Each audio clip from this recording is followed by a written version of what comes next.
মাসুদ কামাল একই জায়গায় দাঁড়িয়ে একই কাজ করার পরও একজন ফ্যাসিস্ট না। আমি নিজের উদাহরণ দিই, আমি যে জায়গায় দাঁড়িয়ে বক্তৃতা দিয়েছি, অন্তর্বর্তী সরকারের উপদেষ্টা আসিফ নজরুল একই জায়গায় একই তারিখে বক্তৃতা দিয়েছেন, একজন উপদেষ্টা হয়েছেন, আমি ওই একই জায়গায় ছবি লাগিয়ে বলেছি আমি ফ্যাসিস্ট। এটা হলো কি, যেমন আওয়ামী লীগ যে কাজটা করেছে, আমার লাল লাল না, ওনার লাল লাল লাল, হ্যাঁ, আপনি ফ্যাসিস্ট হয়ে গেছেন। এই যে যারা ফ্যাসিস্ট বলে না, আসলে ওনারাই ফ্যাসিস্ট। ফ্যাসিজম গাছে ধরে না, এই যে আচরণটা, এটা না বলে ফ্যাসিজম। যে আমার সঙ্গে তোমার চিন্তার মিলল না, অথবা তুমি আমার বিরোধিতা করলা, আমি এখন ক্ষমতায় আছি, অতএব তোমাকে আমি যা ইচ্ছা তা বলতে পারি। এখানে যে মবের কথা বলা হলো, এটা আমাদের এই শহীদ ভাই বললেন যে এই মবতন্ত্র যেটা হলো, যে আমার পছন্দ হলো না, আমি মেরে ফেললাম। এবং তো বলা হলো কি, জনরোষ ছিল, জনরোষ। আচ্ছা ভাবেন তো একটা কথা, দেখেন নেতৃত্বের ডিফারেন্সটা কি। ৭১ সালে তো স্বাধীনতার যুদ্ধ হয়েছে, তখন কিন্তু সবার হাতে অস্ত্র ছিল, তখন সবার হাতে অস্ত্র ছিল, কিন্তু সেই অস্ত্র তখন যদি তারা বলতো ওরা বিরোধিতা করে সবাই আমি সবাইকে মেরে ফেলবো, পারত তো তারা। কিন্তু ওইটাকে নিয়ন্ত্রণ করেছিল কেন, নিয়ন্ত্রণ করা সম্ভব হয়েছিল কেন? একজন লিডার ছিলেন, উনি বলছেন তোমরা অস্ত্র জমা দাও। এবং যারা অস্ত্র জমা দেয় নাই তারা তো মুক্তিযুদ্ধ ছিল, যারা অস্ত্র জমা দেয় নাই তখন কিন্তু তারা রাতারাতি কি হলো, তখন তারা কিন্তু মুক্তিযোদ্ধা থেকে তারা দুষ্কৃতিকারী হয়ে গেল। এটা হলো আইন, রাষ্ট্রের আইন, আর রাষ্ট্র তো এভাবেই চলবে।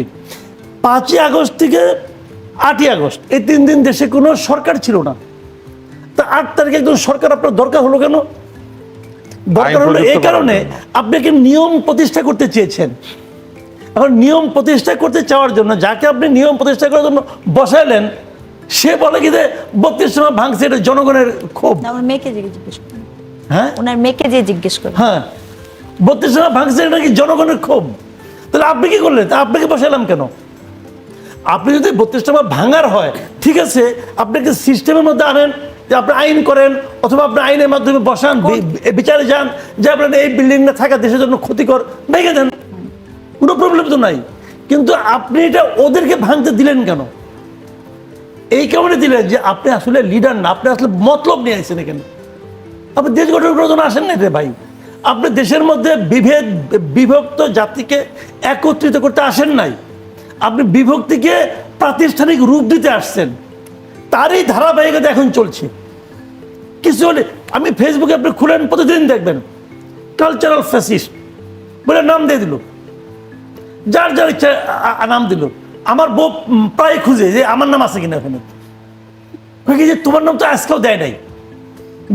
আমি তাহলে কালচারাল ফ্যাসিস্ট না, আপনি কিন্তু আছেন, আপনার নাম প্রতিটাতে পাই, আপনার নাম পাই প্রতিটাতে, আপনি আছেন, আপনি কালচারাল ফ্যাসিস্ট, যে কথা আপনি বললেন।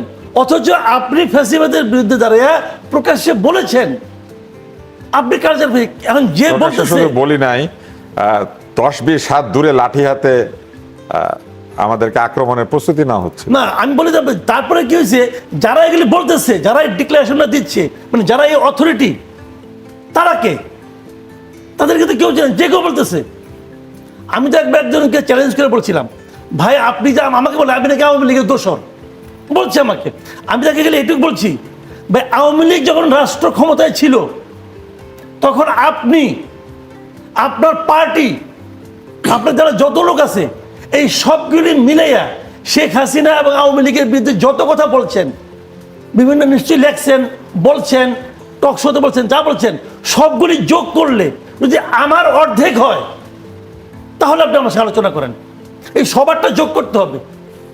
আমার অর্ধেক যদি হয়, আওয়ামী লীগ, আমি মাসুদ কুমার বলছি, এই নিয়ে আমার সঙ্গে অনেকবার টকশো, যে মুশারফ ভাই করছে, মুশারফ ভাই তো বিএনপি করে, ওনারা করছে, ওনাকে জিজ্ঞাসা করেন, তখন জামাতকে আবার ডাকতো না, জামাত তখন পলায় থাকা দল, ওটাই ছিল ফ্যাসিবাদী আসর। হ্যাঁ, আপনি তখন আপনার ফ্যাসিবাদী, ওদের কাছে আপনি শহীদ ভাই ছিল, জিজ্ঞাসা করেন। আমার তখন ঝুঁকি ছিল না, সেই ঝুঁকি নেওয়ার পরে আমি হলাম এখন আওয়ামী লীগের দোষর, আর উনি হলেন গিয়ে কি দেশ উদ্ধার করতে আসছেন ওনারা। তো এইগুলি হলো কি জানেন, আমি তো বলি এই সময় আমাদের দেশে তার কথাটাই সঠিক, যে একটা জোরে শোনা যায়।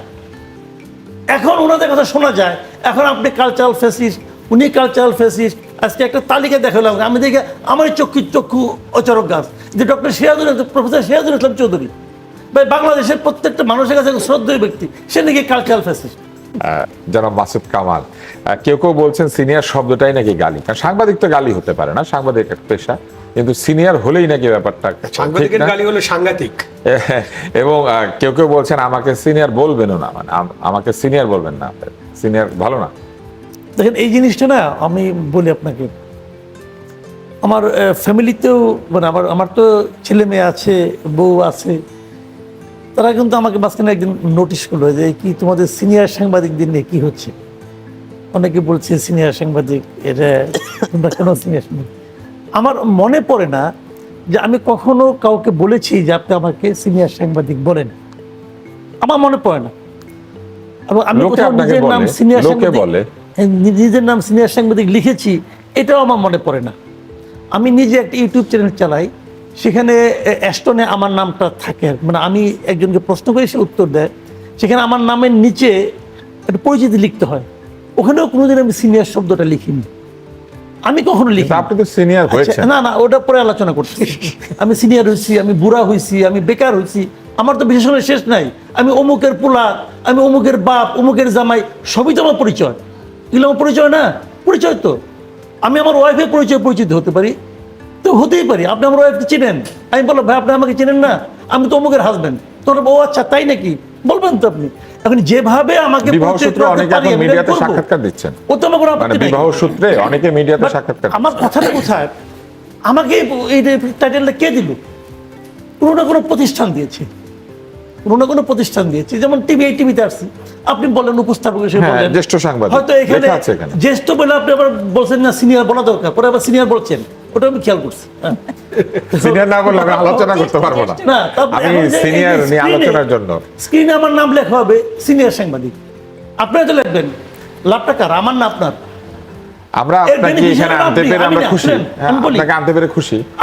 আপনি বারবার কেন আমার নামটা সিনিয়র ইউজ করেন? কারণ আপনি মনে করেন সিনিয়র লিখলে আপনার কোনো একটা সুবিধা হবে। অবশ্যই আপনার কথার মূল্য বাড়ে। আচ্ছা, আপনি সুবিধা পাওয়ার জন্য কাজটা করতেছেন, বেনিফিশিয়ারি আমি, ক্ষতিগ্রস্ত আপনি, আর ক্ষতিগ্রস্ত আমি। গালি তো আপনাকে দিচ্ছে না, আমাকে দিচ্ছে। তো আপনি কেন আমাকে ক্ষতি করতেছেন? বলবো না সিনিয়র। না আমি বলবো না, এটা আপনার ইচ্ছা, কিন্তু আমার কথা হলো এটা আপনার ব্যাপার, আপনি যেভাবে আমাকে পরিচয় দিবেন। কারণ কারো কারো কাছে আমি গালির পাত্র হয়ে যাচ্ছি।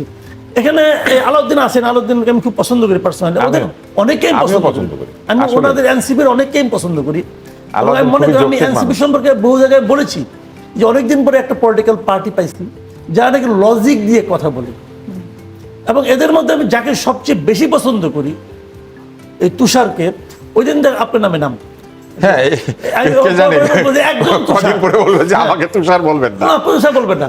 তুষার ওই যে দেখলাম যে একটা টেলিভিশনে বলতেছে, একবার তার কথা শুনলাম যে আমি অনেক পিএইচডি কে পড়াতে পারি, সে বলতেছে।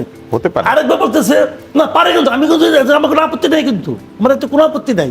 কেউ যদি এরকম আত্মবিশ্বাসী হয় যে আমি অনেককে পড়াতে পারি, এটা তার যোগ্যতা, এটা নিয়ে আমার কোনো আপত্তি নাই। কিন্তু বিশ্ববিদ্যালয়ের অনেক শিক্ষককে আমি পড়াতে পারি। ও বলছে আমার বাসায় আপনি গিয়েছেন, আমার বাসায় এত এত বই আছে, ওনার বাসায় অনেক বই আছে, বাংলা বাজারে যে কোনো ঘরে গেলেই অনেক বই আছে, এতে কিছু যায় আসে না। কিন্তু আচ্ছা, কিন্তু ওর বই আছে, এটা তার ওখানে বলতে হইলো। কিন্তু মানে কি, যখন নাকি কেউ ইনফিরিয়রিটি কমপ্লেক্সে ভুগে, তখন সেটাকে ঢাকার জন্য এগুলো বলতে হয়। এবং ওইখানে সে বলতেছে বিশ্ববিদ্যালয়ের টিচাররা যা পড়ায় সব মূর্খ টিচার, বলতেছে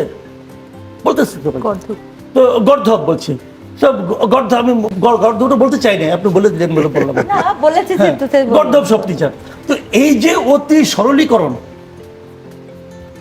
কে করতেছে, যেটাকে ড্রপ আউট, আপনাকে মনে হয় তরুণরা মেবি অধৈর্য ড্রপ হয়ে আউট উঠেছে? By himself, by choice, maybe I'm not sure. আমি তার সম্বন্ধে যতটুকু শুনেছি সে কিন্তু ড্রপ আউট। আমরা ব্যক্তি সমালোচনা তো এখন আমি তা না করি। যাচ্ছি না, কিন্তু উনি যেটা বলতেছেন হয়তো বেবি বাই চয়েস, আমার কোনো আপত্তি নাই। কিন্তু ওতে আপনি কি আপনি বলতে পারেন, আপনি বলতে পারেন আমার মতো মেধাবী বাংলাদেশে আমি খুব মেধাবী, বলেন আমার কোনো আপত্তি নাই। কিন্তু আপনি যদি বলেন ওরা সব মূর্খ, তখন আমার আপত্তি আছে। আপনি ওদের সম্পর্কে কি জানেন? ওই আমি খুব ভালো, আমি বলতে পারি, আমার আত্মবিশ্বাস আছে। আপনি খারাপ, এটা আমি না, কি করে না, বলবো? আপনি এইভাবে আমার দিকে আঙ্গুল দিয়ে বললেন। আমি তো চান্স পাইছি ভাই, আপনি তো আমাকে জ্যেষ্ঠ সিনিয়র অনেক কিছু কইছেন। না, জ্যেষ্ঠ কি এটা গালি chance নাকি? দিচ্ছি। আমি তো জ্যেষ্ঠ আপনাকে সম্মান করে বলেছি। না, আমিও আপনাকে বলতেছি উদাহরণ হিসেবে, কিন্তু আপনি খারাপ এটা আপনি বলতে পারেন না, কারণ আপনি তার সম্বন্ধে জানেন না। আপনি যে ঘরে কি, আপনি অমুক জায়গায় আপনি সবসময় আপনার সঙ্গে থাকি না, কাজে অন্য কাউকে দিকে আঙ্গুল তোলার সময় খেয়াল করতে আমার বাপ মাঝে মাঝে বলতো যে কারো দিকে আঙ্গুল তুলবা না, এক আঙ্গুল তুলবা দেখবো তোমার দিকে 3 আঙ্গুল চলে আসছে, কিন্তু এক আঙ্গুল ওদিকে যাবে তোমার দিকে আসবে বাকি 3 আঙ্গুল, কাজে এটা কখনো করবা না। তো অন্যকে সমালোচনা করার আগে আপনাকে জানতে হবে যে আসলে কি সব বিশ্ববিদ্যালয়ের শিক্ষক গর্ধব, আসলে কি আপনি সবাইকে এটা পড়াতে হওয়া তো পারবেন? সম্ভব না। এইটা বলা উচিত না। এখন সিনিয়র সাংবাদিক কেন বলছি আলোচনা উঠছে কেন সেটা আমি বলি আপনাকে। আমি যতটুকু বুঝেছি, কোনো একজন সাংবাদিকের ব্যাপারে আপনার আপত্তি আছে, হয়তো তার নামের আগে যেমন আনিস আলমগীরের কথাটা বলা হয়েছে। দেখেন আনিস আলমগীর আমার সঙ্গে বহুবার টকশো করছে, আমার চ্যানেলে আনিস আলমগীর আসে। একমাত্র আনিস আলমগীর একজন ব্যক্তি যে আমাকে বলেছে যে মাসুদ ভাই আমার নামের আগে সিনিয়র বলবেন না। আমি একবার তাকে বলছিলাম, একবার লিখছিলাম এস্টনে সিনিয়র সাংবাদিক, এটা বলার পর আমি তাহলে কি লিখবো, ওইকে আমার নামে লিখবেন সাংবাদিক ও কলামিস্ট। আমি কিন্তু কোথাও প্রতিবাদ করি নাই, যেমন আপনি এখানে কিন্তু প্রতিবাদ করি নাই, কিন্তু আনিস কিন্তু প্রতিবাদ করছে। এখন তাকে যদি আপনি আঙুল দেন, তার কথা আপনার পছন্দ হয় না, নাই হতে পারে। পৃথিবীর সব মানুষ তো এক ভাষায়, আরে আপন ভাই বোন সবাই একরকম আলাপ করে না, এক বাপ মায়ের সন্তান, তা তার কথা আমার পছন্দ নাই হইতে পারে। কিন্তু তাই বললা তাকে আপনি এইভাবে তার মানে এই গ্রামে একটা প্রবাদ আছে বুঝছেন, যে তোমার সঙ্গে ঝগড়ায় পারলাম না তোমার লাউ গাছ ছিঁড়া ফেলাইছি, বিরাট বীরত্ব, লাউ গাছ ছিঁড়া ফেলাইছে। এখন লাউ গাছ ছিঁড়া কোনো বীরত্ব না। আপনি যদি না পারেন, আপনি চর্চা করেন, পড়াশোনা করেন, হয়তো আপনার যুক্তিটা ঠিক নাই, আপনি যুক্তিটা শিখেন, কোনো প্রবলেম নেই। ওইটাও হতে পারে, যিনি কিন্তু কথা লাউ গাছ বলছেন ছিঁড়তে তিনি যাবেন না। অযৌক্তিক হতে পারেন, এটা তো সেক্ষেত্রে লাউ তো গাছ আমরা ছিঁড়তে তাকে পারবেন না। সেটা বলতে পারি। এখন কি দোষ হলো সিনিয়র সাংবাদিক এগুলো বলতেছে, অথচ যাকে উদ্দেশ্য করে বলা সে নিজে কখনোই আমি আমার অভিজ্ঞতা থেকে বললাম সে ওইগুলো বলে না ভাই। তো গায়ে লাগতেছে আমার যে তুমি বলো, আমাকে বলুক, আমি এটা দেখে মাথা ঘামাই না। আমরা আপনার মনের কথা শুনতে পারলাম। আলাউদ্দিনকে সবাই প্রশংসা করেছেন, আমি নিজেও করি, কারণ খুবই যৌক্তিক মানুষ। আলাউদ্দিন, আপনার কি মনে হয় যে তরুণরা অধৈর্য হয়ে উঠছেন এবং অনেক ক্ষেত্রে সেই অধৈর্য হওয়ার কারণেই অধিকতর প্রতিক্রিয়া দেখাচ্ছেন? আপনাকে ধন্যবাদ। যারা আলাপ করেছেন সবার আলাপ থেকেই আমি উপকৃত হয়েছি, কিন্তু একটা বিষয় এখানে বুঝতে হবে যে এটা আসলে শুধু তরুণ বনাম সিনিয়র অথবা প্রবীণের সংকট, কিন্তু এখন আমরা এই সংকটে নাই। হ্যাঁ, এখানকার মূল সংকটটা প্রাতিষ্ঠানিক সংকট। আমরা আসলে রাষ্ট্রের যে প্রতিষ্ঠানগুলো তার সক্রিয় ভূমিকা রাখা দরকার ছিল, সেই ভূমিকা রাখতে পারে নাই। না পারার কারণে হয়ে গিয়েছে যে প্রতিষ্ঠানের প্রধানের দিকে সবসময় আঙ্গুল তোলা হয়েছে। আপনি যদি বিশ্ববিদ্যালয়ের দিকে তাকান, আমরা আপনার বিগত সময় দেখেছি একজন বিশ্ববিদ্যালয় ভিসি দেখা যায় বিশ্ববিদ্যালয়ের চেয়ে বড় হয়ে উঠেছিল।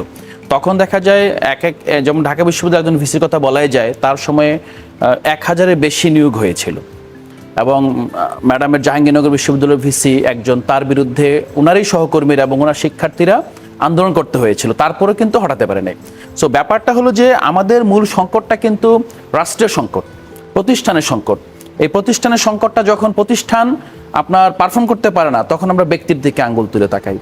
এখন আমরা যেই জায়গায় আজকে তর্কটা করছি যে সিনিয়র, আসলে সিনিয়র তো মানে কিছু কিছু মানুষের জন্য সিনিয়রটা আসলে এটা অনেক ট্র্যাজিক একটা বিষয়, যে যখনই কাউকে সিনিয়র বলে ডাকা হয়, আপনি যদি সিনিয়র সিটিজেন বলেন, তখন কিন্তু যে কাউকে বলে সে অফেন্ডেড ফিল করে অনেকেই, যে আমি তো এখনো মানে senior citizen means that he is not part of the operational society. ইতিমধ্যে তাকে আপনার সমাজে নির্ভরশীল, তার বাকি সবাই মিলে তাকে সাপোর্ট করতে হবে, এরকম অবস্থা চলে যায়। আপনি যখন সিনিয়র নোবেল লরিয়েট অপারেশনাল ছিলেন না, হ্যাঁ ছিল এক্সেপশন, কিন্তু ইন জেনারেল বলছি আর কি, যে মানে আমাদের জায়গাটা হলো যে যারা সমাজে সিনিয়র হয়ে ওঠেন, তাদের যে অভিজ্ঞতা, তাদের যে অভিভাবকত্ব এবং তাদের যে দিক নির্দেশনার জায়গা আছে, সেই জায়গা থেকে আমরা কি পাচ্ছি, সেই পাওয়ার জায়গায় যখন মনে হয় যে আপনার অপ্রাপ্তি বেশি থাকে, তখন মানুষের মধ্যে কিন্তু একটা সন্দেহ তৈরি হয়, শঙ্কা তৈরি হয়। কারণ ধরেন আমি একজন অযোগ্য মানুষ, কথার কথা ধরুন, আমি তো একটা সময় আমারও আপনার গ্রে হেয়ার হবে, হ্যাঁ আমিও ধরেন একটা সময়ে সিনিয়রদের ক্যাটাগরিতে যাব, যাওয়ার কারণে কি ধরেন আমার অযোগ্যতাটা যোগ্যতায় পর্যবেসিত হবে, ব্যাপারটা কিন্তু এরকম হবে না। সো আমার যেই পয়েন্টটা হলো যে এখানে খুব সরলীকরণভাবে এই জিনিসটা দেখলে হবে না, এখানে আপনার প্রতিটা ব্যক্তিকে আলাদাভাবে চিন্তা করতে হবে। সরলভাবেই তো ডাকা হচ্ছে। বলা হচ্ছে সিনিয়র বলবেন না, সিনিয়র একটা গালি। না, আমি খুব কনটেক্সটে যাচ্ছি না, কারণ এখানে কনটেক্সটে গেলে এখানে যে আলাপটা হয়েছে এর মধ্যে আপনার অনেক দিকে চলে যাবে। আপনি যেহেতু বলেছেন যে প্রথম ধাপে আমরা আলাপ করবো একটা কনস্ট্রাকটিভ জায়গা থেকে, কনস্ট্রাকটিভ জায়গা থেকে যদি আলাপে যাই তাহলে আমাদেরকে বুঝতে হবে যে প্রথমত আমাদের প্রতিষ্ঠান তৈরির দিকে মনোযোগ দিতে হবে। দ্বিতীয়ত, প্রতিষ্ঠান বলতে কিন্তু আমরা শুধুমাত্র নাম করা প্রতিষ্ঠান, নাম আছে এটা না, কিন্তু সোসাইটিতে আমরা যে কথা বলি, আমরা যে একে অপরের সাথে সম্পর্কে আবদ্ধ, এটা তো সামাজিক একটা প্রতিষ্ঠান। এই প্রতিষ্ঠানের কিছু মূল্যবোধ আছে। এই মূল্যবোধের জায়গাটা আপনার একটা সময়ে আপনার সামহাও এটা অ্যাবিউজ করা হয়েছে। কিসের ভিত্তিতে করা হয়েছে? রাজনৈতিক ক্ষমতার মাধ্যমে এবং সামাজিক ক্ষমতার মাধ্যমে। আপনি দেখবেন যে বেশিরভাগ মব, এই 5 আগস্টের আগের মব কিন্তু সমাজের সিনিয়রদের দ্বারা উস্কে দেওয়া। আপনি যেই নারী খুন হয়েছেন বাড্ডায়, তারপর অন্যান্য জায়গায় হয়েছেন, সেখানে কিন্তু তরুণরা অগ্রণী ভূমিকা পালন করে নাই। সমাজের যারা প্রবীণ আছে, এখনো ধরেন একটা চোরকে ধরা হয়েছে, আগে এই ঘটনাগুলো বেশি ঘটতো, দেখা যায় পিটাচ্ছে, কারা পিটাচ্ছে? আপনি গিয়ে দেখবেন তরুণরা পিটাচ্ছে না, এখানে সিনিয়ররা দূর থেকে দাঁড়িয়ে নির্দেশনা দিচ্ছে। তো তারপরে যেটা বদলে গেল, এখন তরুণরা পিটায়। না না না, আমি সেদিকে আমি জাম্প করতে চাচ্ছি না। মূল জায়গাটা হলো যে সমাজের যে মূল্যবোধ, মানে ওল্ড গার্ড যারা আছেন তারা সবসময় চায় যে হায় হায় আমার সময় তো ভালো ছিল, সব নষ্ট হয়ে যাচ্ছে। যেমন একজন কবি লিখেছিলেন সবকিছু নষ্টদের অধিকারে যাবে। হ্যাঁ, এই যে ধরেন আমি না থাকলে সব নষ্ট হয়ে যাওয়ার প্রবণতা, ইভেন এটা আপনার ধর্মীয়ভাবে আছে, ধরুন আখেরি জমানা, অথবা আমার থেকে যত দূরে যাবে এটা আরো খারাপের দিকে যাবে। সো আমাদের একটা নিজেদের সময়কে গ্লোরিফাই করার একটা প্রবণতা আছে। এখন আমরা বলবো যে যারা প্রবীণ হয়েছেন আজকে, ইভেন যারা, যেমন আমার পাশে যিনি বসে আছেন তিনি আজকে যেটা বললেন, গণঅভ্যুত্থানের পূর্বে আপনার 300 জন আপনি নাম খুঁজে পাবেন না যারা শিক্ষক নিগৃহীত হয়েছে। আরে গণঅভ্যুত্থানের পূর্বে তো পুরো একটা সন্ত্রাস, একটা মাফিয়া রাষ্ট্র কায়েম হয়েছিল, কেউ কথা বলার সাহস পেত না, রাষ্ট্র নিজে সন্ত্রাস হয়ে উঠেছিল। একটা প্রশ্ন করি আপনাকে, প্রতিটা প্রতিষ্ঠান আপনার সন্ত্রাসে মদত দিয়েছে।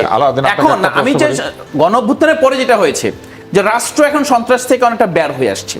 যেটা হয়েছে গণঅভ্যুত্থানের পূর্বে যেই রাষ্ট্রের সন্ত্রাসী আচরণ, সেই জায়গাটা এখন ডিফিউজ হয়ে সমাজে সঞ্চারিত হয়ে গিয়েছে। এখন আপনার রাষ্ট্রকে আবার সন্ত্রাসের বাইরে গিয়ে নিয়মের মধ্যে যদি রাষ্ট্র অপারেশন হয়, তখন ধীরে ধীরে সমাজের ডিফিউজ অবস্থা। আপনি বললেন যে প্রতিষ্ঠান দুর্বল হয়ে যাওয়াতে এটা ঘটছে। এটা আপনি একটা যুক্তি দিলেন যে গণঅভ্যুত্থানের আগে মাফিয়া তন্ত্র ছিল, কারো সাহসী ছিল না, তো সেই জন্য 300 জন নিপীড়িত খুঁজে পাওয়া যাচ্ছে না। তো অ্যাকর্ডিং টু আমার সহালোচনা পাওয়া যাচ্ছে না। তাহলে মাফিয়া তন্ত্রের মধ্যে 300 জনকে নিপীড়ন করতে পারলো না যারা মাফিয়ার ভয়ে, তারা কোন সাহসে এসে 3000কে নিপীড়িত করে ফেললো? না না না, আপনি দেখেন একটা বিষয় ধরেন, ঢাকা দেখেন ফেসিবাদ এখানে যেভাবে কায়েম হয়েছিল, একটা বিষয় আমরা সবসময় ইনফর্ম আলাপে বলি, ঢাকায় ছিচকুচুর কমে গিয়েছিল। কারণ হলো যে আপনি তো খুঁজতেছেন বিএনপিকে, খুঁজতেছেন জামাতকে, খুঁজে গিয়ে এক একজন সন্দেহভাজনকে পিক করে নিয়ে আসছেন। তারপর আপনি ওই জায়গায় আপনার র্যাড দিয়ে সেটা ওই জায়গার পুরো আপনার নিরাপত্তা নিশ্চিত করছেন। কিসের জন্য? ওখান থেকে আন্দোলন হতে পারে। রাষ্ট্র এত শক্তিশালী হয়ে গিয়েছিল, 5 আগস্টের পর তো সেই রাষ্ট্র ভেঙে গেছে, ছিচকেচোর কমে গেল। মানে আপনি আন্দোলনকারী খুঁজতে গিয়ে যখন নিরাপত্তা বাড়ালেন, হ্যাঁ, তখন ছিচকেচোর কমে গেল। তার মানে কি ওই জায়গাতে ছিচকেচোর ছিল? হ্যাঁ, ছিচকেচোর তো ছিল। এখন যে ছিচকেচুর বেড়েছে, কিশোর গ্যাং বেড়েছে, এলাকায় আধিপত্য বেড়েছে, কেন বেড়েছে? কেন বাড়লো? রাষ্ট্র এখনো সেই পরাক্রমশালী হয়ে উঠতে পারে না। তো নিবর্তনকারী রাষ্ট্র ছিচকেচোর কমাতে পারে, আর উদার রাষ্ট্র ছিচকেচোর বাড়িয়ে দিল। প্রবলেম না, সংকট তো ছিচকেচোর না, সংকট রাষ্ট্র নিজে মাফিয়া হয়ে গেলে এটা বড় সংকট। ছিচকেচোরের পিছনে দৌড়ানো, ইভেন আপনার পেটি করাপশন যেগুলো আমরা সবসময় বলি, এগুলো তো আপনার সংকট না। সংকট হলো সেইটাই, সংকট রাষ্ট্র একটা প্রতিষ্ঠান হিসেবে জনগণের আস্থা থেকে বের হয়ে যাচ্ছে, জনগণ রাষ্ট্রকে বিশ্বাস করছে না। সেই রাষ্ট্র হলে ছিচকেচোর না। রাষ্ট্রে যদি আপনার পশু পাখিও যদি সেখানে আপনার মনে করে নাই হয়ে যায়, তাহলে মানুষ সেখানে টিকতে পারবে, নাগরিক টিকতে পারবে না। ধন্যবাদ শহীদ খান। কতটুকু আসলে আমরা বদলাতে পারছি, কিংবা এই যে আমরা যে কথাগুলো শুনছি যে এক ধরনের ক্ষোভ, সেটা মবের চেহারায় প্রকাশিত হোক কিংবা কখনো কখনো ভুয়া মামলার চেহারায় প্রকাশিত হোক, এগুলি ঠিক আছে, কারণ আগেও তো এগুলি করেছে। আগে যেহেতু হয়েছে, এটা ক্ষোভের থেকে হবে বা প্রতিশোধের কারণে হবে বা প্রতিবাদের কারণে হবে, এটা করা অযৌক্তিক নয়। এবং সবগুলি মব নয়, আগেরটা মব, পরেরটা মব না, পরেরটা ক্ষোভ। তো আপনার কাছে কি মনে হয়? দেখেন, মবের সাথে ক্ষোভটাকে মিলাবেন যখন আপনি, তখন তো আর রাষ্ট্র থাকে না। তাহলে আমি রাষ্ট্রে যখন বিশ্বাস করব না, তখন আমি মনে করবো হ্যাঁ রাষ্ট্র পুরাটাই মাফিয়া হয়ে গেছিলো। আর রাষ্ট্র তো মাফিয়া হয় না, রাষ্ট্র যারা চালায় তারা মাফিয়া। রাষ্ট্রযন্ত্র যেটা আছে সেটা মাফিয়া হয় না কখনো, যারা চালান তারা।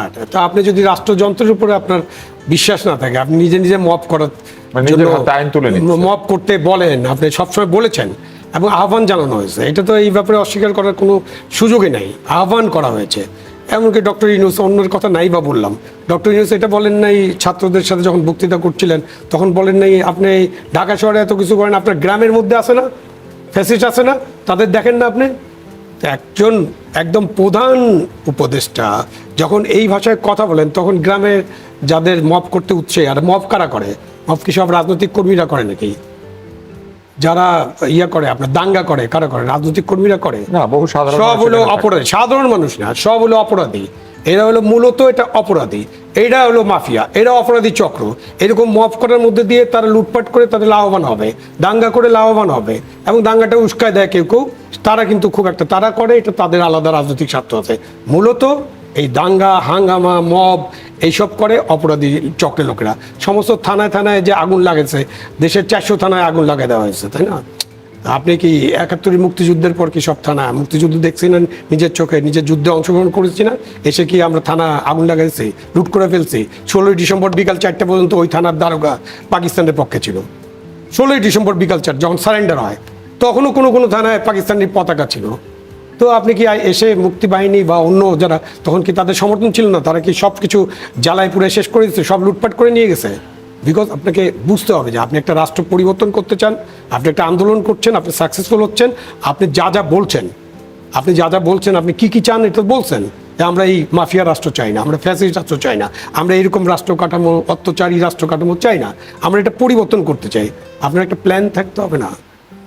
কারো প্ল্যান থাকে, কারো ড্রিম থাকে, কিন্তু 5ই আগস্টের আগে নিশ্চয়ই এখানে আছেন যারা একেবারে আন্দোলনে অংশগ্রহণ করেছিলেন।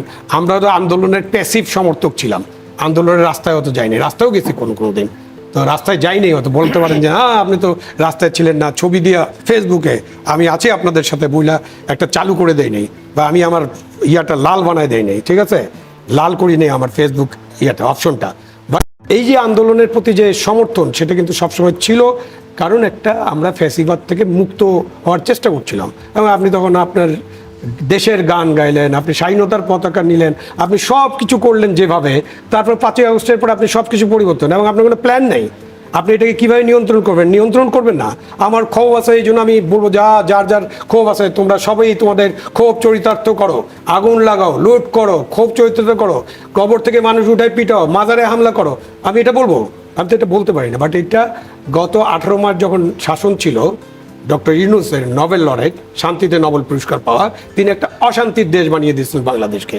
তারপরে এখন ট্রু যে এখন আমরা চেষ্টা করছি, এখন একটা ইলেকশন হচ্ছে, ইলেকশনের মাধ্যমে একটি দল, রাজনৈতিক দল, তাদের জনগণ পছন্দ করছে, তারা সরকার গঠন করেছেন, নিশ্চয়ই তারা চেষ্টা করছেন যে কিভাবে দেশটাকে আবার শৃঙ্খলার মধ্যে আনা যায়, এবং সেখানে তো সকলের সহায়তা করতে হবে। কোনো অবস্থাতেই মবতন্ত্রকে, মবক্রেসিকে উপরে উঠানো, তাকে সমর্থন করা, তাকে এই যে হালকাভাবে বললা যে অনেকের ক্ষোভ আছে এই জন্য ঘটে গেছে, এগুলো বলার কোনো সুযোগ নেই। এগুলো যদি আপনি এখনো প্রতিবাদ না করেন, ভবিষ্যতে কিন্তু ওই যে আপনি যা বললেন, ভবিষ্যতে আরেক দল এসে বলবে ও ভাই তখন তো আমাদের বিরুদ্ধে এটা করছিল, এখন আমরা করতেছি। বাংলাদেশের ভবিষ্যৎ তো আমরা দেখেছি, আমরা 71 দেখেছি, 75 দেখেছি, তারপরে 81 দেখেছি, 90 দেখেছি, আমরা 96 দেখেছি, 2001 দেখেছি, আমরা 2024ও দেখেছি। আমরা কিন্তু দেখেছি সবগুলা। অনেকের হয়তো সেই 71, 75 বা 81 দেখার সুযোগ হয়নি, সেটা আলাদা জিনিস, বাট আমরা কিন্তু দেখেছি। কিন্তু কোনো কিছুই কিন্তু চিরস্থায়ী না, কোনো কিছুই চিরস্থায়ী না। সুতরাং আপনাকে এমনভাবে রাষ্ট্রটা পরিচালনা করতে হবে, এবং এমনভাবে জনগণকে, আপনি নেতার মুখে আপনি উল্টাপাল্টা কথা বলতে হবে না। আপনি নেতা, আপনি মানুষকে শৃঙ্খলিত করতে হবে, শৃঙ্খলার মধ্যে আনতে হবে, তাদেরকে এটা বোঝানোর চেষ্টা করতে হবে যে আমরা সব কিছু আইনের মাধ্যমে করবো। আপনি আইন বদলাই দেন, আইন ফেলে দেন, সেটা আলাদা কথা। আইন করেন, আইন মাধ্যমে চলেন। স্নিগ্ধা, এতক্ষণ আমরা যা শুনছিলাম তার প্রেক্ষিতে আমরা আপনার মন্তব্য জানতে চাই। আমি আপনাকে কোনো প্রশ্ন করছি। না, আমি আসলে দুটো জিনিস একটু বলি। প্রথম কথা হচ্ছে, এটা মিশেল ফুকো বলেছে যে রাষ্ট্র ইটসেলফ বল প্রয়োগকারী প্রতিষ্ঠান, এবং এই পাওয়ারটা হচ্ছে অথরিটেটিভ পাওয়ার। অর্থাৎ আপনি যদি রাষ্ট্র, আমাদের কাছে কেউ হামলা করছে, তখন রাষ্ট্রকে বল প্রয়োগ করতেই হবে। এটা রাষ্ট্র তো কিন্তু দুর্বলের পক্ষে এবং আইনের পক্ষে বল প্রয়োগ করার কথা। হ্যাঁ, এবং সে এটা তাকে অথরিটি দিয়েছে আমরা, এটা কিন্তু তার অথরিটি। এখন ঘটনা হচ্ছে, ধরেন আমি একটা ছোট কথা বলি, যে এটা খুব ভিন্ন প্রসঙ্গ যে আপনি মাজারে আক্রমণ করতে গেছেন, এবং মাজারে যারা আক্রমণ করছে, সেটা মোহাম্মদপুরের মাজার হোক, কুষ্টিয়ারের মাজার হোক, রাষ্ট্র যদি সেখানে ভাবে যে না আমি যদি এখন এদেরকে মাইর দিই বা ই করি তাহলে তো আটকাই, তাহলে তো আমাকে বলবে যে এটা তো আমি তো আগের দলের মতো হয়ে গেলাম। সেই রাষ্ট্র ভঙ্গুর, সেই সরকার ভঙ্গুর। সেই রাষ্ট্র এবং সরকার পক্ষকে কিন্তু তখন অতখানি এইভাবেই দৃঢ়তার সাথে বলতে হবে I have to protect my property. এটা একটা প্রথম কথা। দ্বিতীয় কথা, আপনি দেখেন যে আমাদের এই পুরো রাজনীতিটা না, আমি রাষ্ট্রকে এখানে দোষ দিব না, সংকট হচ্ছে রাজনীতি। রাজনীতিটা হচ্ছে ঘৃণা জিয়ে রাখার রাজনীতি। মানে আমি আপনাকে ঘৃণা করি, এই ঘৃণাটা শুধু প্রতিশোধ না। রাষ্ট্র তো শপথ নেয় সকলের জানমালের নিরাপত্তা দিবে, সেটা তো সে সেটা দিচ্ছে না দিয়ে সে সিলেক্টিভ হলো কেন? সেটা সে সিলেক্টিভ হচ্ছে দেখেই তো এখানে সংকটটা বারবার আসছে। এবং শুধু জানমালের না, অপরাধীও তার কাছে সিলেক্টিভ, বুঝছেন? মানে একই অপরাধ দুজন মানুষ করলে একজনকে অপরাধী বলছে আরেকজনকে অপরাধী বলছে না, সেই জায়গাতেও সে সিলেক্টিভ হচ্ছে। প্রবলেমটা ঠিক ওখানে হচ্ছে। দেখেন এই যে আমি খুব grateful, prime minister Tarique Rahman একটা কথা বললেন, আমি শুনলাম যে উনি বলছিলেন যে উনি যদি জনাব তারেক রহমান যদি ওনার মাকে জিজ্ঞেস করতেন যে ওনার কাছে এখন রিভেঞ্জ নেওয়ার শক্তি আছে বা ক্ষমতা দিয়েছে, সেটা উনি নেবেন কিনা, উনি নিশ্চিত যে বেগম খালেদা জিয়া বলতেন যে না। হ্যাঁ, তিনি তো তার বক্তৃতার মধ্যে আমার ভালো লাগছে একজন নাগরিক হিসেবে, কিন্তু কিছু বলেন না। নাগরিক হিসেবে কিন্তু আমি অ্যাপ্রিশিয়েট করছি যে এটাই হচ্ছে আপনি কারণ কি আপনি যখন রাষ্ট্রের প্রধান, যেটা বিগত সরকারের সমস্যা কি হয়েছে, রাষ্ট্রের যিনি প্রধান হন তিনি বিরোধী দলের লোকও কিন্তু তারই নাগরিক। আমাদের রাজনৈতিক দল কেন এই জিনিসটা বুঝতে পারেন আমি এটা বুঝি না। আপনি ধরেন আমার সাথে আতিককে সাহেবের, অ্যাডভোকেট আতিক সাহেবের এবং আমাদের আলাউদ্দিনের খুব দ্বন্দ্ব, বিরোধী দল, কিন্তু আপনি তো রাজনৈতিক দল, তাইলে আমার নিরাপত্তা দেওয়ার দায়িত্বটাও কিন্তু ওই রাজনৈতিক দল কিন্তু আমার পক্ষে বলার কথা, কারণ আমি জনগণ। তাহলে এই অ্যাটিটিউডটা কি মিসিং না? মানে ব্যাপারটা কি এরকম হচ্ছে অমুক অমুক দল হলে পরে এখন তার সাথে যা ইচ্ছা হোক আমার কোনো সমস্যা নেই, কারণ সে তো আমার দল করে না। এই চরিত্রটা আমাদের কোত্থেকে আসলো? আপনি দেখেন পৃথিবীব্যাপী, তুষার ভাই, এইটা we need to consider it. সারা পৃথিবীতে বাংলাদেশিদের এই যে চরিত্রগত, আমি শব্দটা এবার একটু জেনারেলাইজ হবে বাট আমাকে বলতে হচ্ছে, বাংলাদেশিদের চরিত্রগত বিষয় নিয়ে সারা পৃথিবীতে কিন্তু অনেক বড় বড় ঘটনা ঘটছে। স্পেনে যান, স্পেনের এক মহিলার ছবি তুলে রেখে দিয়েছে, স্পেনে এটা নিয়ে বিশাল বড় ঘটনা হয়েছে। কে? বাংলাদেশি, 12 বছর ধরে প্রবাসী নাগরিক।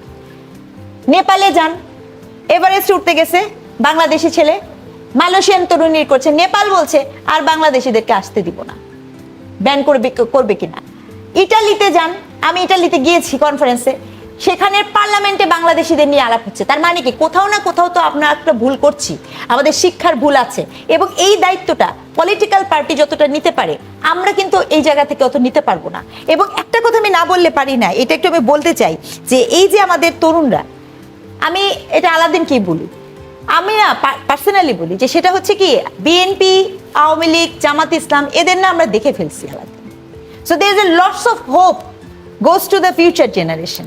এবং এই জন্য হয় কি দুঃখটা বেশি লাগে, হয়তো বা বাইরে থেকে মনে হয় সমালোচনাটাও বেশি, কারণ প্রত্যাশার কিন্তু একটা জায়গা, কিন্তু সেই তরুণকে যখন আমরা দেখছি, এটা খুব সরি আই মাস্ট সে, ইসে ভাই বলছে, শহীদ ভাই বলছে, উনি নয় ছিলেন না, আমি বলছি, আমি স্নিগ্ধা রাজপথে থেকে শুরু করে প্রতি জায়গায় ছিলাম, কিন্তু তারপরে যখন মতের মিল হচ্ছে না, তখন কি করে এইরকম শিক্ষা, মানে কি শিক্ষার্থী কি না যা না যা তা বলে ফেলতে পারে, ক্যারেক্টার অ্যাসোসিয়েশন করতে পারে, মবের হুমকি দিতে পারে, এগুলো কখন করতে পারে? তাহলে এটা কি তন্ত্র হলো? এটা কি মপতন্ত্র হলো? আমরা তো মপতন্ত্রের জন্য যাইনি। মপ তো খারাপ ছিল, মপ তো পরেও খারাপ হবে, মপ তো সবসময় খারাপ হবে। এখন আজকে যে দলটি আছে, আমি না এখানে আওয়ামী লীগের লোকজন পাইলে আমার খুব ভালো লাগতো, আমি আসলেই বুঝি না, না পাইলে ভালো লাগতো, আমি আসলেই বুঝি না তার ভাষাগুলো এরকম হয় কেন। সে সে সে সে তো নাকি সে তো অনেক বৃহত্তর দল, তার তো বিশাল রাজনীতির অভিজ্ঞতা আছে। তুষার ভাই, পার্থক্যটা কোথায় তলে? এক দল বলে হচ্ছে ফ্যাসিস্টের দোসর, আরেক দল বলে হচ্ছে আলবদর, লালবদর। ব্যাপারটা কি তাহলে? মানে ব্যাপারটা কি? মতের সাথে মিলল না জঙ্গি, মতের সাথে মিলল না ফ্যাসিস্টের দোসর, যুক্তির সাথে পারলাম না, আমরা এখন তাকে জেলে ভরবো অথবা গুম করব, আয়নাঘর করব, কারণ আমাদের বিপক্ষে কথা বলে। যুক্তিতে পারতেছি না, 4-5 জন মিলে যে বসে গেলাম, এখন আমরা তাকে মপ করব। আচ্ছা, উন্নতির কথা হবে। আমরা এই পর্যায়ে এসে আবার সেই আমাদের সিনিয়র ভাইয়ের কাছে যাই। সিনিয়র বললে উনি হাসেন।